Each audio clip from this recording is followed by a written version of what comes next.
வணக்கம். இந்திய நேரப்படி மதியம் 1:30 மணி செய்திகள். முதலில் தலைப்பு செய்திகளை காணலாம். 1882 கோடி முதலீட்டில் அமைக்கப்பட்ட சிஃபி நிறுவனம் இன்று திறந்து வைத்தார் முதலமைச்சர் மு.க.ஸ்டாலின். பேச்சுவார்த்தை நடத்தி விசைத்தறியாளர்களின் கோரிக்கையை நிறைவேற்ற வேண்டும், சட்டப்பேரவையில் எடப்பாடி பழனிசாமி வலியுறுத்தல். அதிமுக பாஜக கூட்டணி குறித்து கேள்வி கேட்க வேண்டாம், பாஜக மாநில தலைவர் நயினார் நாகேந்திரன் பேட்டி. சுதந்திர போராட்ட வீரர் தீரன் சின்னமலையின் 269வது பிறந்த நாள். முதலமைச்சர் மு.க.ஸ்டாலின், எடப்பாடி பழனிசாமி உள்ளிட்டோர் மலர் தூவி மரியாதை. மறைந்த கருணாநிதி நினைவிடத்தில் கோவில் கோபுரம். அமைச்சர் சேகர் பாபுக்கு அண்ணாமலை கண்டனம். வரலாறு காணாத உச்சத்தை எட்டிய தங்கம் விலை. சவரனுக்கு ரூபாய் 840 உயர்ந்து ரூபாய் 71,360 விற்பனை. ஐபிஎல் கிரிக்கெட் தொடர். மும்பை ஹைதராபாத் அணிகள் என்று பல பரீட்சை. இனி விரிவான செய்திகளை காணலாம். செங்கல்பட்டு மாவட்டம் சிறுசேரியில் சிஃபி நிறுவனத்தை முதலமைச்சர் மு.க.ஸ்டாலின் திறந்து வைத்தார். செங்கல்பட்டு மாவட்டம் சிறுசேரியில் அமைந்துள்ள சிஃபி நிறுவனத்தை முதலமைச்சர் மு.க.ஸ்டாலின் திறந்து வைத்தார். 1882 கோடி ரூபாய் முதலீட்டில் அமைக்கப்பட்டுள்ள சிப்காட் சிறுசேரி தொழில்நுட்ப பூங்காவில் 1000 நபர்களுக்கு நேரடி வேலைவாய்ப்பு அளிக்கும் வகையில் தரவு மையம் திறக்கப்பட்டுள்ளது. இதனைத் தொடர்ந்து கிழக்கு கடற்கரை சாலையில் அமையவுள்ள திறந்தவெளி கேபிள் லேண்டிங் நிலையத்திற்கு அடிக்கல் நாட்டியுள்ளார். பேச்சுவார்த்தை நடத்தி விசைத்தறியாளர்களின் கோரிக்கையை நிறைவேற்ற வேண்டும் என அதிமுக பொதுச் செயலாளர் எடப்பாடி பழனிசாமி சட்டப்பேரவையில் வலியுறுத்தியுள்ளார். கோவை, திருப்பூர் மாவட்டங்களில் சுமார் 1.5 லட்சத்திற்கு மேற்பட்ட விசைத்தறிகள் இயங்கி வருகின்றனர். இவர்களை நம்பி மறைமுகமாக பல லட்சம் தொழிலாளர்கள், குடும்பங்கள் உள்ளனர். இந்த நிலையில் 3 முறை உயர்த்தப்பட்ட மின்கட்டண உயர்வு, தொழில் வரி உயர்வு, சொத்து வரி உயர்வு, தங்களது விசைத்தறியில் வேலை செய்யும் கூலி ஆட்களின் சம்பள உயர்வு போன்ற பல்வேறு காரணங்களால் தற்போது வழங்கப்படும் கூலி மிக மிக குறைவு என்றும், எனவே தங்களுக்கு கூலி உயர்வு வழங்க வேண்டி காலவரையற்ற வேலைநிறுத்த போராட்டத்தை நடத்தி வருகின்றனர். இந்த நிலையில் பேச்சுவார்த்தை நடத்தி விசைத்தறியாளர்களின் கோரிக்கையை நிறைவேற்ற வேண்டும் என அதிமுக பொதுச் செயலாளர் எடப்பாடி பழனிசாமி சட்டப்பேரவையில் வலியுறுத்தியுள்ளார். மேலும் வேலைநிறுத்தம் காரணமாக லட்சக்கணக்கான விசைத்தறி தொழிலாளர்கள் வாழ்வாதாரம் பாதிப்பு என பேரவையில் பேசினார். அதிமுக பாஜக கூட்டணி குறித்து கேள்வி கேட்க வேண்டாம் என்று பாஜக மாநில தலைவர் நயினார் நாகேந்திரன் தெரிவித்துள்ளார். பாஜக மாநில தலைவர் நயினார் நாகேந்திரன் தீரன் சின்னமலை திருவுருவ படத்திற்கு மலர் தூவி மரியாதை செலுத்தினார். பின்னர் செய்தியாளர்களை சந்தித்து பேசினார்.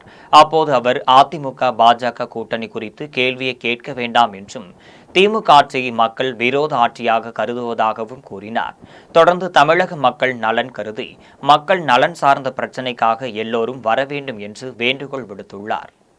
தீரன் சின்னமலையின் பிறந்தநாளையொட்டி அவரது திருவுருவ படத்திற்கு முதலமைச்சர் மு.க.ஸ்டாலின், எடப்பாடி பழனிசாமி உள்ளிட்டோர் மலர் தூவி மரியாதை செலுத்தினர்.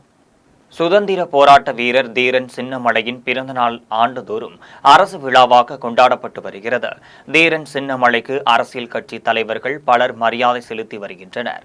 இந்த நிலையில் சுதந்திர போராட்ட வீரர் தீரன் சின்னமலையின் 269வது பிறந்தநாளையொட்டி சென்னை கிண்டியில் உள்ள அவரது திருவுருவ சிலைக்கு கீழ் வைக்கப்பட்டிருந்த உருவப்படத்திற்கு முதலமைச்சர் மு.க.ஸ்டாலின் மலர் தூவி மரியாதை செலுத்தினார். தொடர்ந்து வீரர் தீரன் சின்னமலை படத்திற்கு அமைச்சர்கள் கொங்குநாடு மக்கள் தேசிய கட்சி தலைவர் ஈஸ்வரன் உள்ளிட்டோரும் மலர் தூவி மரியாதை செலுத்தினர். சென்னிமலைக்கும் சிவன் மலைக்கும் நடுவே ஒரு சின்னமலை என்று ஆங்கில ஆதிக்கத்தை குலைநடுங்க செய்தவர் தீரன் சின்னமலை என்று துணை முதல்வர் உதயநிதி ஸ்டாலின் புகழஞ்சலி செலுத்தியுள்ளார். மேலும் அவர் வெளியிட்டுள்ள பதிவில், விடுதலை போரின் வீரமிகு அடையாளம் தீரன் சின்னமலையின் பிறந்தநாள் என்று சென்னிமலைக்கும் சிவன் மலைக்கும் நடுவே ஒரு சின்னமலை என்று ஆங்கில ஆதிக்கத்தை குலை நடுங்க செய்தவர் என்றும், ஆதிக்கத்தையும் அடிமைத்தனத்தையும் ஒழிப்பதற்கான உத்வேகத்தை தீரன் சின்னமலையின் வரலாற்றின் வழியே பெறுவோம் என்று தெரிவித்தார். தமிழக மீனவர்களை இலங்கை கடற்படையினர் கட்டையால் தாக்கிய சம்பவம் மீனவர்கள் மத்தியில் அதிர்ச்சியை ஏற்படுத்தியுள்ளது. நாகை மாவட்டம் வேதாரண்யத்தில் செருதூர் மீனவ கிராமத்தில் தங்கி மீன்பிடிக்க கவிதாஸ் என்பவருக்கு சொந்தமான பைபர் படகில் மீன்பிடிக்க சென்ற 4 மீனவர்கள் நேற்று முன்தினம் மீன்பிடிக்க கடலுக்கு சென்றனர். இவர்கள் நேற்று முன்தினம் இரவு தோப்புத்துறை அருகே மீன்பிடித்துக் கொண்டிருந்த போது ரோந்து கப்பலில் அங்கு வந்த இலங்கை கடற்படையினர் வேகமாக வந்து நாட்டு படகின் மீது மோதியதாக கூறப்படுகிறது. இதில் படகின் முன்பகுதி பலத்த சேதம் அடைந்தது. தொடர்ந்து இலங்கை கடற்படையினர் நாட்டு படகில் ஏறி அதிலிருந்த 7 மீனவர்களையும் கட்டையால் சரமாரியாக தாக்கியுள்ளனர். பின்னர் மீனவர்களிடம் இருந்த GPS கருவி, செல்போன்கள், கடிகாரம் உள்ளிட்ட ரூபாய் 50,000 மதிப்புள்ள பொருட்களை கொள்ளையடித்துக் கொண்டு தப்பிச் சென்றனர். இதில் காயமடைந்த ஜெகன், ராமகிருஷ்ணன், செந்தில் சாமுவேல் ஆகிய 4 மீனவர்கள் வேதாரண்யம் மருத்துவமனையில் அனுமதிக்கப்பட்டுள்ளனர். இதுகுறித்து வேதாரண்யம் கடலோர போலீசார் தீவிர விசாரணை மேற்கொண்டு வருகின்றனர். மீனவர்கள் தாக்கப்பட்ட சம்பவம் மீனவர்கள் மத்தியில் அதிர்ச்சியை ஏற்படுத்தியுள்ளது. தீரன் சின்னமலை பிறந்த நாளையொட்டி அவரது வீரத்தையும் தியாகத்தையும் போற்றி வணங்குகிறோம் என்று அண்ணாமலை கூறியுள்ளார். இது தொடர்பாக பாஜக மாநில முன்னாள் தலைவர் அண்ணாமலை எக்ஸ் தள பக்கத்தில் வெளியிட்டுள்ள பதிவில், சுதந்திர போராட்டத்தை மக்கள் இயக்கமாக மாற்றிய முதல் சுதந்திர போராட்ட வீரர் தீரன் சின்னமலை என்றும், தன் வாழ்நாளில் பெரும் பகுதியாக போர்களில் செலவிட்டிருந்தாலும் சிவன்மலை, பட்டாளி கவுண்டபாளையம் ஆகிய ஊர்களில் உள்ள கல்வெட்டுகள் அவரின் ஆலய திருப்பணிகளுக்கு சான்று என்றார். மேலும் தன் உயிரை பற்றி கவலைப்படாது நாட்டிற்காக போராடி உயிர் தியாகம் செய்த தீரன் சின்னமலை வீரத்தையும் தியாகத்தையும் போற்றி வணங்குகிறோம் என்று கூறியுள்ளார். மறைந்த கருணாநிதி நினைவிடத்தில் கோவில் கோபுரம் போல் பூ அலங்காரம் செய்யப்பட்ட சம்பவம் புதிய சர்ச்சையை ஏற்படுத்தியுள்ளது. தமிழக சட்டசபையில் தற்போது துறை வாரியாக மானிய கோரிக்கை விவாதம் நடந்து வருகிறது. அந்த வகையில் இன்று சுற்றுலா, கலை மற்றும் பண்பாடு, இந்து சம அறநிலையத்துறை மீதான மானிய கோரிக்கை விவாதம் நடந்து வருகிறது. பொதுவாக ஒவ்வொரு மானிய கோரிக்கையின் போது அந்த துறைகளின் அமைச்சர்கள் மறைந்த முன்னாள் முதலமைச்சர் கருணாநிதி நினைவிடம் சென்று மரியாதை செலுத்துவது வழக்கம். அதே நேரத்தில் தினமும் கருணாநிதி நினைவிடத்தில் பூ அலங்காரம் செய்யப்பட்டு வருகிறது. இந்த நிலையில் இன்று இந்து சம அறநிலையத்துறை மீதான மானிய கோரிக்கையொட்டி அமைச்சர் சேகர் பாபு கருணாநிதி நினைவிடத்தில் மலர் தூவி மரியாதை செலுத்தினார். அப்போது கருணாநிதியின் நினைவிடம் கோவில் கோபுரம் போல் பூக்களால் அலங்கரிக்கப்பட்டிருந்தது. இது இந்து சமயத்தினரின் மனங்களை புண்படுத்துவதாக அமைந்திருப்பதாக சர்ச்சையும் எழுந்துள்ளது. பெங்களூரு விதா சவுதாவில் முதல் மந்திரி சித்தராமையா தலைமையில் மந்திரி சபை திறப்பு கூட்டம் நடைபெற உள்ளது. கர்நாடகாவில் கடந்த 2015ஆம் ஆண்டு காங்கிரஸ் ஆட்சியில் முதல் மந்திரியாக இருந்த சித்தராமையா சாதிவாரி மக்கள் தொகை கணக்கெடுப்பு எடுக்க உத்தரவிட்டார்.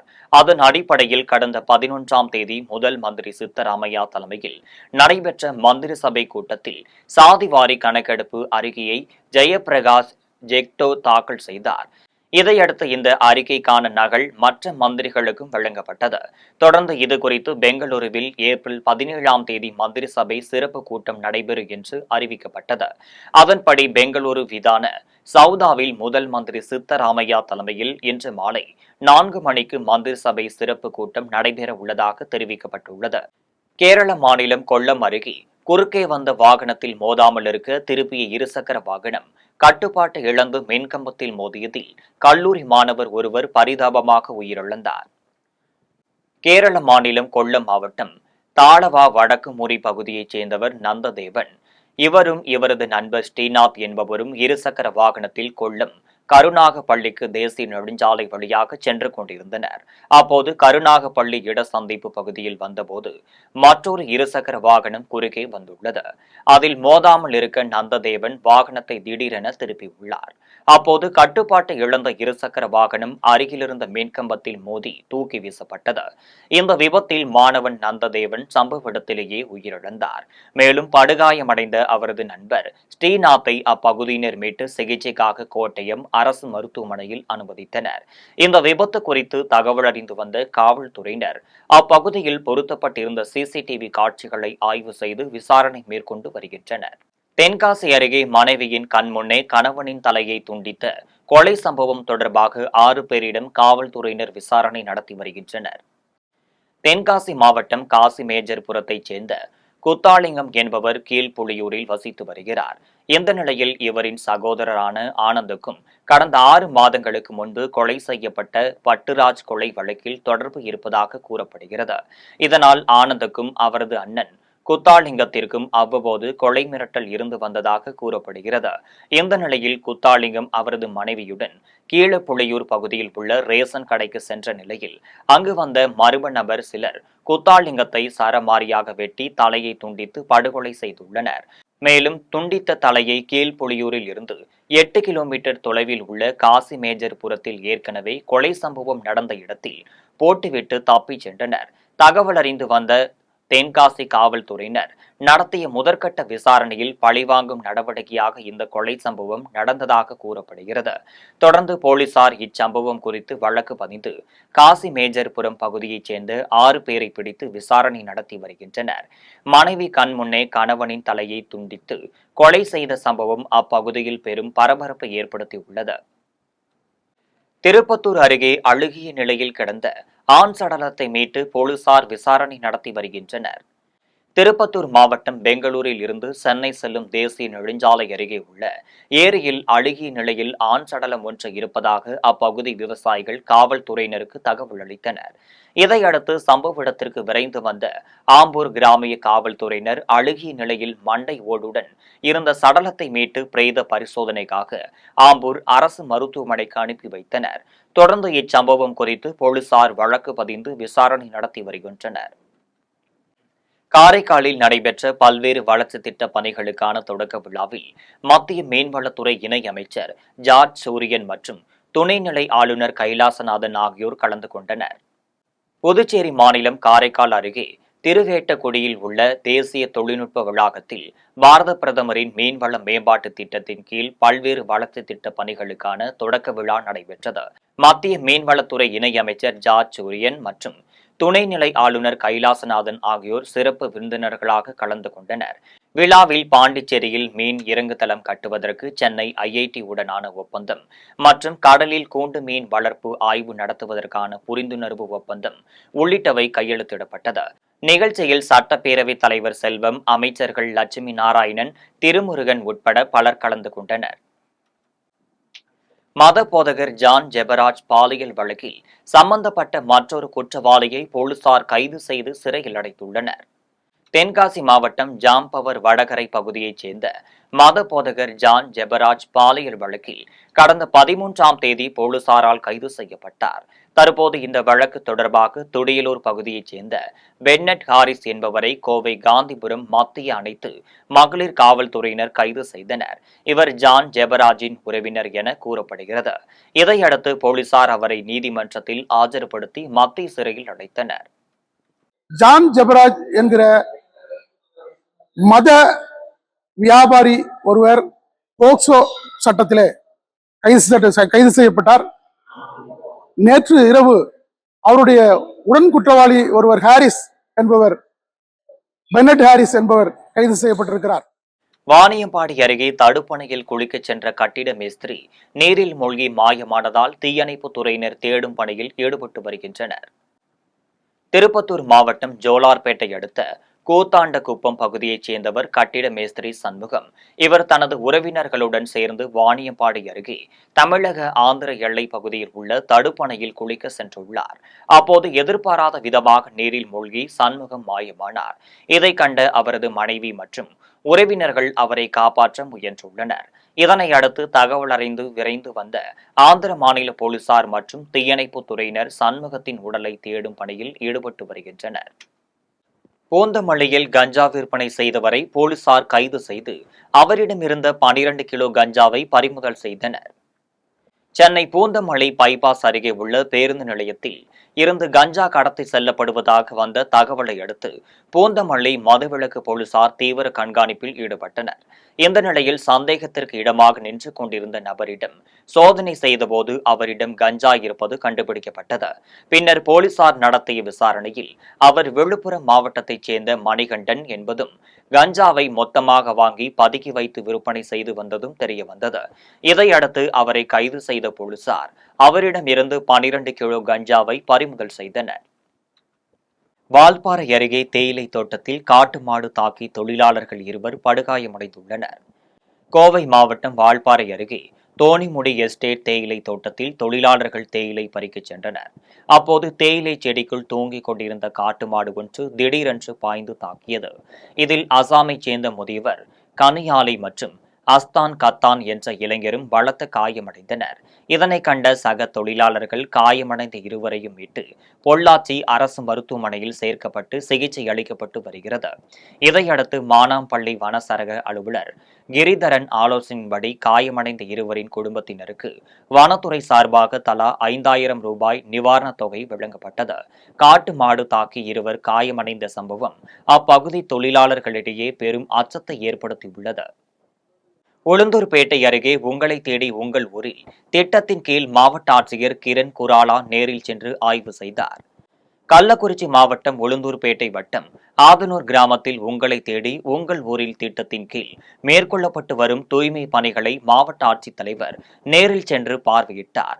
இதில் திடக்கழிவு மேலாண்மை திட்டத்தின் கீழ் செயல்படும் தூய்மை பணிகள், பணியாளர்களின் எண்ணிக்கை மற்றும் தினசரி பணிகள் உள்ளிட்ட பல்வேறு தகவல்கள் குறித்து கேட்டறிந்தார்.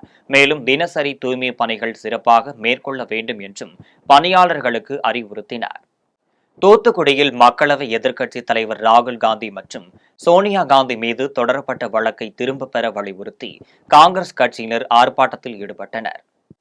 நேஷனல் ஹெரால்டு பத்திரிகை வழக்கில் அமலாக்கத்துறை காங்கிரஸ் முன்னாள் தலைவர் சோனியா காந்தி மற்றும் ராகுல் காந்தி ஆகியோர் மீது வழக்கு பதிவு செய்துள்ளது. இதை கண்டித்து காங்கிரஸ் கட்சியினர் நாடு முழுவதும் ஆர்ப்பாட்டத்தில் ஈடுபட்டுள்ளனர். இதன் ஒரு பகுதியாக தூத்துக்குடியில் மாநகர காங்கிரஸ் கமிட்டி மற்றும் தெற்கு மாவட்ட காங்கிரஸ் கட்சி சார்பாக வருமான வரித்துறை அலுவலகம் முன்பு காங்கிரஸ் கட்சியினர் கண்டன ஆர்ப்பாட்டத்தில் ஈடுபட்டனர்.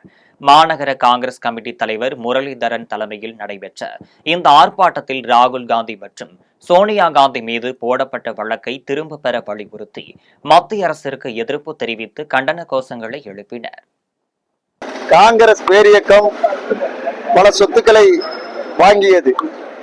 இன்றைக்கு சுப்பிரமணிய சாமி என்ற ஒரு பிஜேபியினுடைய வழக்கறிஞர் டெல்லி சுப்ரீம் கோர்ட்டிலே ஒரு வழக்கு தொடர்ந்திருக்கின்றார். அந்த வழக்கு நிலுவையில் இருந்து கொண்டிருக்கின்றது. ஆனால் இன்றைக்கு மத்தியிலே ஆண்டு கொண்டிருக்கின்ற மோடி அவர்கள் இந்த நேஷனல் ஹெரால்டு பத்திரிகையின் மூலம் மிகப்பெரிய மோசடி நடந்திருக்கிறது போன்று ஒரு பொய்யான வழக்கை எங்களுடைய தியாக தலைவி அன்னை சோனியா காந்தி அவர்கள் மீதும் எங்களது வருங்கால பிரதமர் இளம் தலைவர் ராகுல் காந்தி அவர்கள் மீதும் ஒரு வழக்கினை நேற்றைய தினம் பதிவு செய்திருக்கிறார்கள்.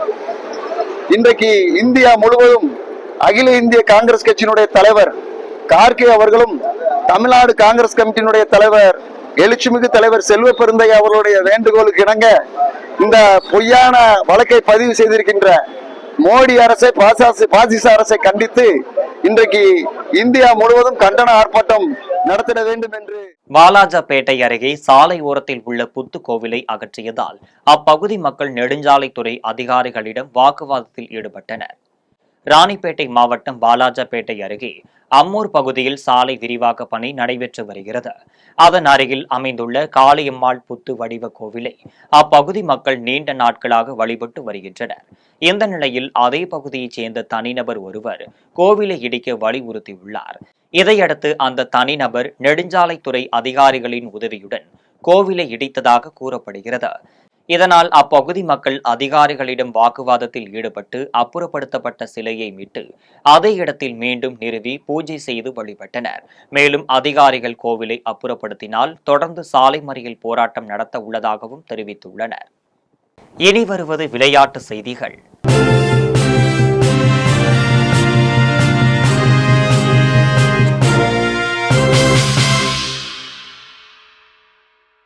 ஐபிஎல் தொடரில் மும்பை, ஹைதராபாத் அணிகள் இன்று பல பரீட்சை நடத்துகின்றனர்.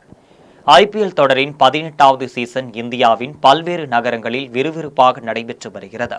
இதில் மும்பை வான்கடை மைதானத்தில் இன்றிரவு நடைபெறும் 33வது லீக் ஆட்டத்தில் முன்னாள் சாம்பியன்களான மும்பை இந்தியன்ஸ், சன்ரைசர்ஸ் ஹைதராபாத் அணிகள் பல பரீட்சை நடத்துகின்றனர். 5 முறை சாம்பியனான மும்பை அணி புள்ளி பட்டியலில் 7வது இடத்திலும், ஹைதராபாத் அணி 9வது இடத்திலும் உள்ளது. இனி வருவது வானிலை செய்திகள்.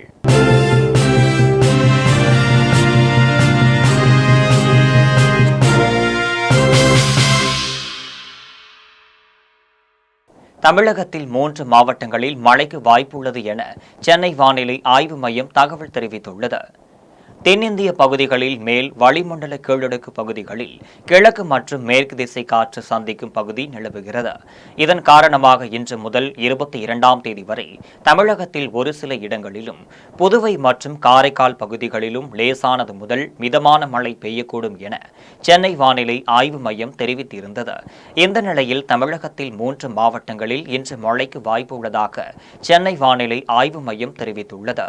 ராமநாதபுரம், புதுக்கோட்டை, தஞ்சாவூர் ஆகிய 3 மாவட்டங்களில் இடி மின்னலுடன் கூடிய லேசானது முதல் மிதமான மழை பெய்ய வாய்ப்புள்ளதாக தெரிவித்துள்ளது. இனி வருவது தங்கம், வெள்ளி விலை மற்றும் பங்குச்சந்தை நிலவரம்.